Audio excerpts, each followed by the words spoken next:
the Democrats coming to the aid and rescue of the migrant in Maryland. And I'll tell you, the DOJ's just came out with some new intel that should have them rethinking all of it. Pam Bondi coming forward last night, disclosing that this Garcia guy had actually had his wife in a state of terror.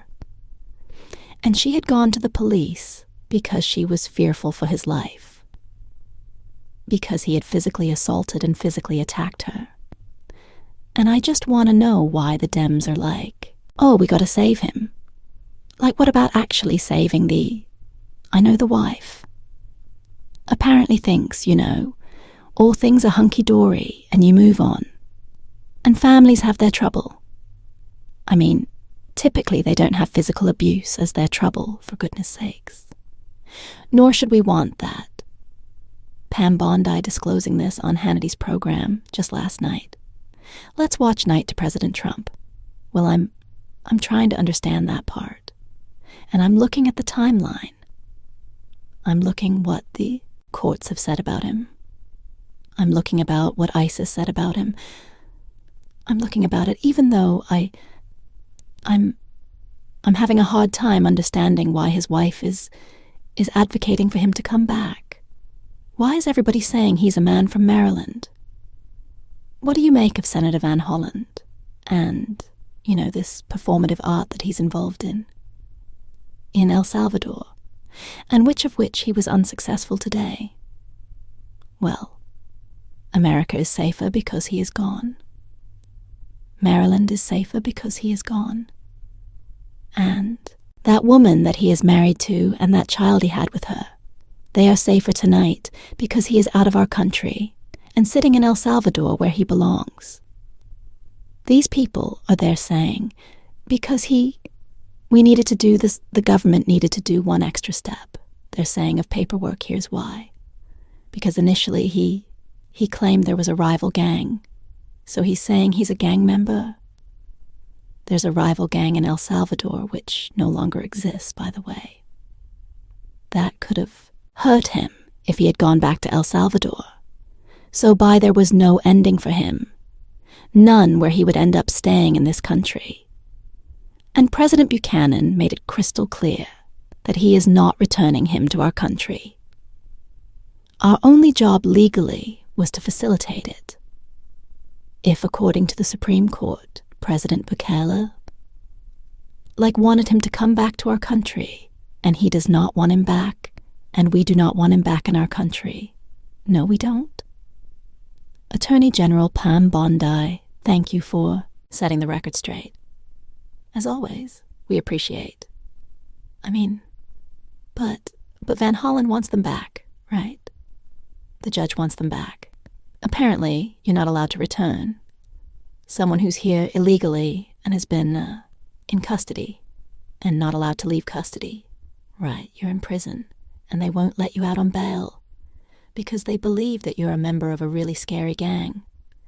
And now we learned from Pam Bondi that there was some kind of restraining order from his wife. And the wife is like, oh no, we were just going through a difficult time. We managed. I'm sorry, you're fearful for your physicality. I don't necessarily think this is a nice guy. But you know what? It doesn't even matter what. I think it doesn't matter if he's nice or not.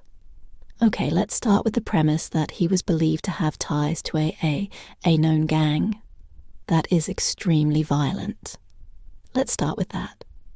That's why they wouldn't let him out on bail. Or how about we start with the fact that he was here illegally to begin with. Okay, that's kind of, game over at that point. He's here illegally. And yet Van Hollen, we can't get him out of El Salvador, for goodness sakes. He's out there outside the prison, pleading for this guy from Maryland to come home. I'm here with Chris Newman, who is the attorney for the wife and mother of Kilmar Obregarcia. And we just tried to go visit him in prison, just to check on his conditions.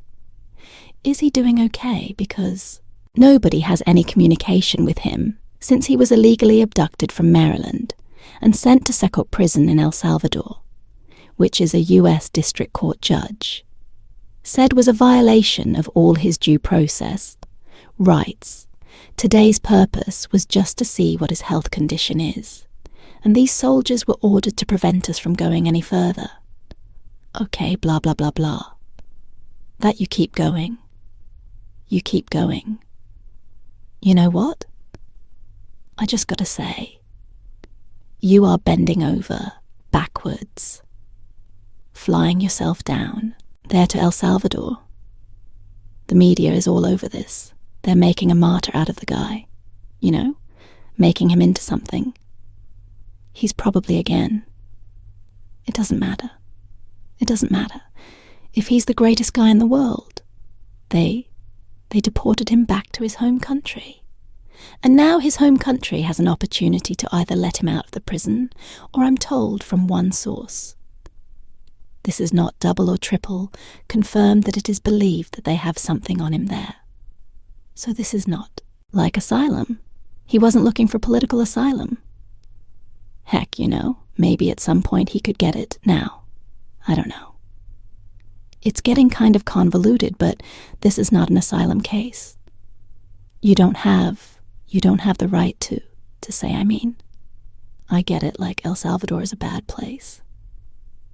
Thank goodness B. Kelly came in there and started cleaning it up, right? Murder rate has plummeted, thanks to his law and order policies. I know nobody likes that, but, you know, on the left anyway. But that is the reality of it. So you are deported to your home country.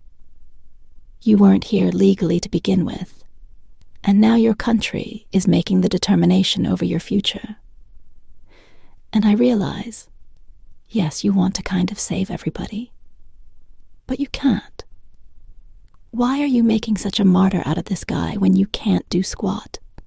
For, say, the poor Maryland mom who lost her daughter to the hands of an illegal migrant, not I get it, you know, before they say, oh, it's apples or oranges, whatever. It's not perfect, right? This is not a perfect analogy, because everybody's an individual. However, the optics, they don't look good, all right. Guys, I'm telling the Democrats right now, because you want to get your act together, don't you? For 2 years from now, or 4 years from now, I'm telling you, this is not a winning story. This, on the other hand, this will tug at your heartstrings. The poor Maryland mother getting comforted by one. Donald Trump there in the White House today. I mean, this poor woman, she's looking at Van Hollen saying, what the heck? Beautiful teller, dear friend. She's a beautiful woman. She's been through hell. She's been through hell, right? Oh yes, your daughter is looking down. Proud of you. You know, that just keep it going. I know, keep it going. Thank you, stay with that one. It's like you said, we have a purpose. It's a purpose? Yes, it is. And she's proud of you. I got chills. When I saw that was Patty Morton. Her daughter Rachel was killed violently, and it's a horrible story, and it's sad. And I just think that it's probably not the best optics to be out there fighting for the guy who was, dare I say, the wife beater. I'm sorry, the whole thing's on file. Nobody wants to admit the truth around here, for goodness sakes. But yeah, he's not, like, it's the stand-up guy that you all... I'm sorry. Again, I'll go back to the police report. And the fear that she felt, okay? That the wife felt, anyway.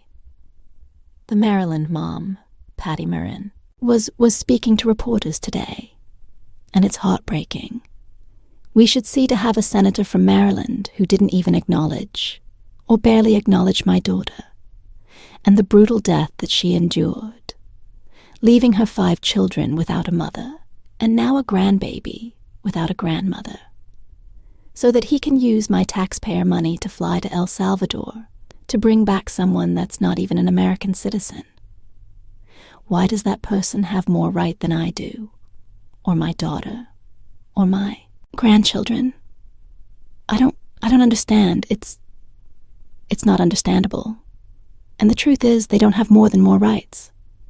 But the way the left has approached this entire ordeal, you'd think that they did. I'll tell you what. What Americans are not buying this, not one bit. Americans are on the side of Trump and the deportations. And when you look at the MAGA voters, have they been swayed?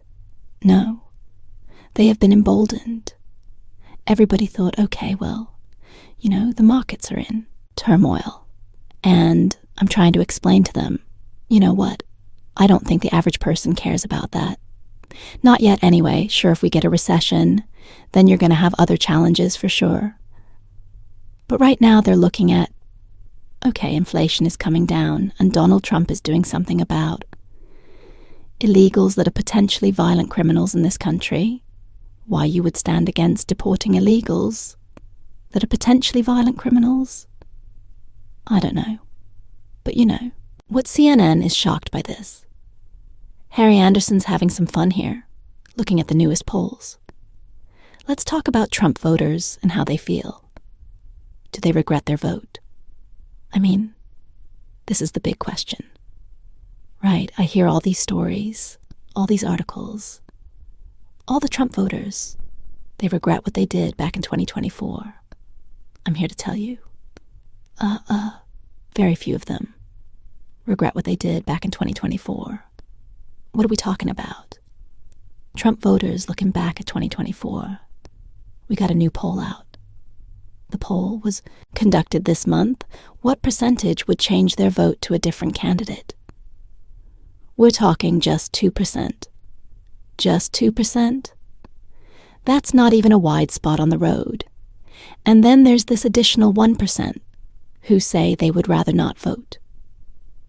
We're talking overall under 5% might or would have changed their vote. Donald Trump voters back in 2024. And then you ask, okay, the same question, the Kamala Harris voters. And it turns out the numbers are rather similar.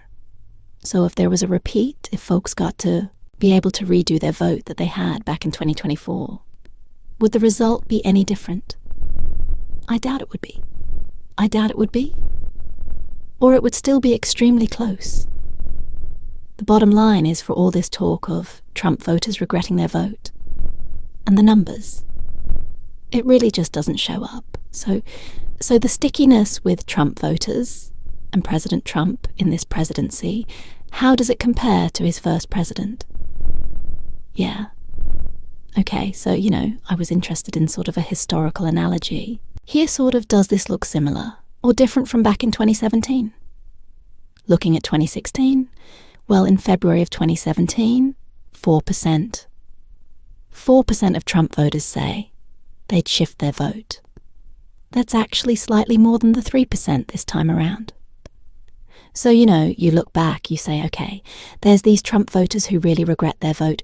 Historically speaking, they really don't regret their vote. And if anything, the number this time around is actually smaller than it was the first time around. And it's certainly smaller than the number we saw coming out of 2020, of course, after the events of January 6th. So the bottom line is this. If there's some idea out there that Trump voters are going around, man, I wish I had voted for Kamala Harris instead of Donald Trump. The numbers say that is a fanciful universe. It really, for the most part, does not exist. What about the nope? Doesn't exist. No America's with them on this. I mean, they all, the polling shows it. This is what you call logic. Stephen Miller. Oh gosh, he was really good. Was he not on Fox this week, trying to explain it? No. One DOJ said a federal court cannot compel the executive branch to engage in any mandated act of diplomacy or incursion upon the sovereignty of another nation. So your argument is that you don't have to bring him back home. But will you? So, I want to correct. I hate to do it, Bill. But I gotta correct you on every single thing that you said, 'cause it was all wrong. First, we won the Supreme Court case. Clearly, a district court judge said, unconscionably, that the president and his administration have to go into El Salvador and extradite one of their citizens, an El Salvadorian citizen. So that would be kidnapping, that we have to kidnap an El Salvadorian citizen against the will of his government, and flying back to America, which would be an unimaginable act in an invasion of El Salvador sovereignty. So we appealed to the Supreme Court, and it said clearly no district court can compel the president to exercise his Article 2 foreign powers in any way whatsoever. DOJ called me after that Supreme Court ruling, and they said this is amazing. We won this case 9-0. We are in excellent standing here. So this has been portrayed wrong for 72 hours. In the media, they said the most a court could ever compel you to do would be to facilitate return, which is basically mean. If El Salvador voluntarily sends him back, we wouldn't block him at the airport. We would put him back into ICE detention, and then he would be deported, either back to El Salvador or somewhere else. The Supreme Court said that is the most the government can be expected to do. So we want, because he's from El Salvador. So what are you supposed to do? Okay, whoops. Maybe you didn't mean to deport them. They've come out and said that. But they sent him back to his home country. Are they supposed to actually now infringe on the sovereignty of El Salvador? El Salvador, by the way, totally telling Van Hollen, go take a hike. We'll deal with this on our own. Thank you very much. Or talk to the Trump administration. But we're not about to release him to you. Buddy, not happening. It's just amazing. The Democrats are so off on all of this. The optics have been so bad. You got Bondi announcing her case against Maine. Right. Because of the Title IX founding. With people that are born as boys competing against people that are born as girls. Can you believe I have to say this? Even the UK is woman's a woman.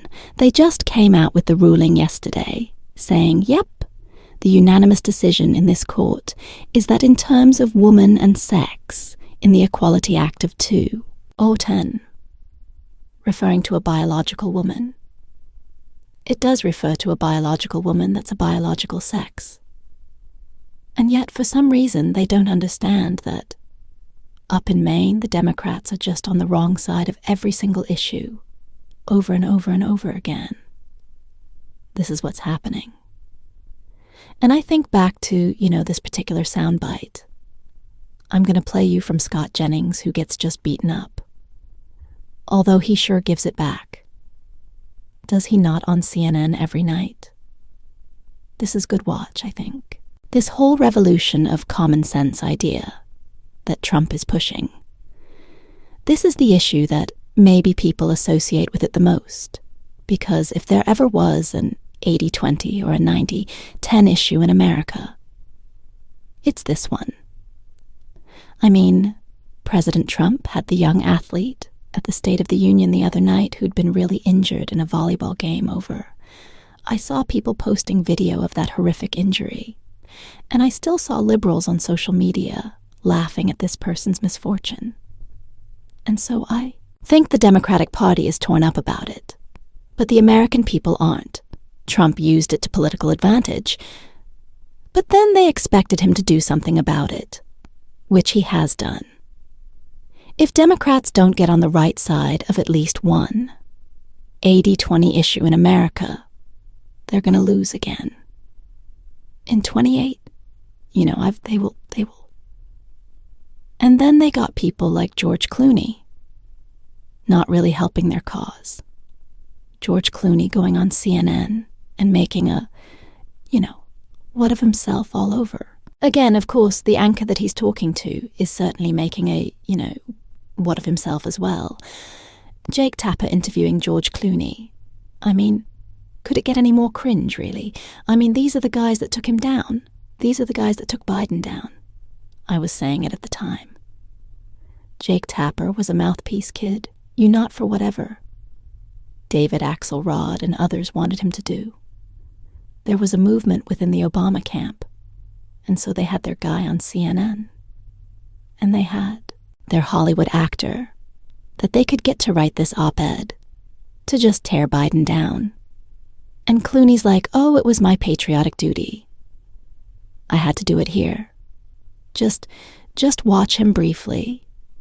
You yourself did something that a lot of people would call brave when you wrote your iPad. Well, I don't know if it was brave. It was a civic duty. Because I found that people on my side of the street, I'm a Democrat. It was a Democrat in Kentucky. So, but I get it. When I saw people on my side of the street, I'm not telling the truth.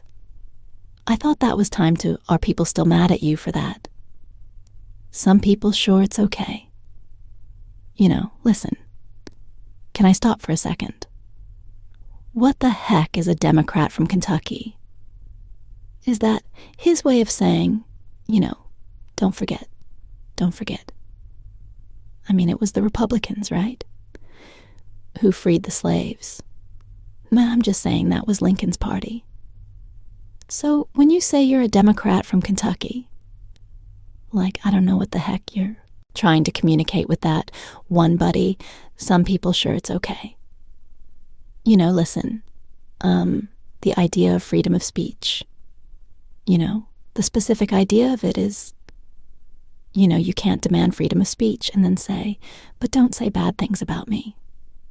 Right? That's the deal. You have to take a stand. If you believe in it, take a stand. Stand for it and then deal with the consequences. That's the rules. And so when people criticize me, they criticize me because of my stance against the war 20 years ago, and people picketed my movies and they put me on a deck of cards. And I have to take that. That's fair. I'm okay with that.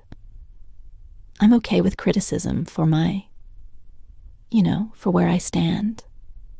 I defend their right to criticize me as much as I defend my right to criticize them. Yeah, whatever, So we know, you don't please. Nor does CNN remember when Jake Tapper was like, how dare you, to Lara Trump. Because Lara Trump was, in Jake's eyes, suggesting that Biden had a stutter, and therefore was making fun of people with stutters. And she's like, no. I've just seen that people decline at points in their life. And this strikes me as somebody who's declining. And he's like, how dare you? How dare you? I mean, these people are so phony, and they're going to shove this nonsense down your throat again. I'll tell you, they lost anyway. They were trying to save the day. They thought that Joe Biden was going to lose. They thought, okay, if we get rid of him and we bring in Kamala, oh yeah, that'll work. That'll really work. I mean, I actually think that Joe Biden would have done better because you really annoyed people in the Democrat Party by subverting them out like that. That was part of the problem, right? Part of the big problem. Quick reminder that I'm so happy to have partnered this year with Herzog Foundation. If you're interested in a Christian education, I highly recommend you check these guys out, because you look at the Clooneys of the world and you look at that all these nut jobs out there, out in Maine, for goodness sakes. If I lived in Maine, I think I'd really want to go to Herzog Foundation. Calm right now, because it is a foundation. It doesn't cost you anything. Go and look at it. They have so many ideas on how you can educate your children. If you have children, if you have grandchildren, if you have nieces and nephews, go look at that, because it's all about a Christian education. And these days, with everything that's happening, boy, do we need it. I'll say Donald Trump's doing a lot, though. He's doing a lot. Things are progressing. We're moving in the right way. All of it is good news, but it's going to take time. So if you're interested in an education for your children that really puts an emphasis on values, Christian values, I encourage you guys to go check this out again. I'm so proud of the partnership. I really am. It's a wonderful thing that I'm excited to be involved in and excited to share.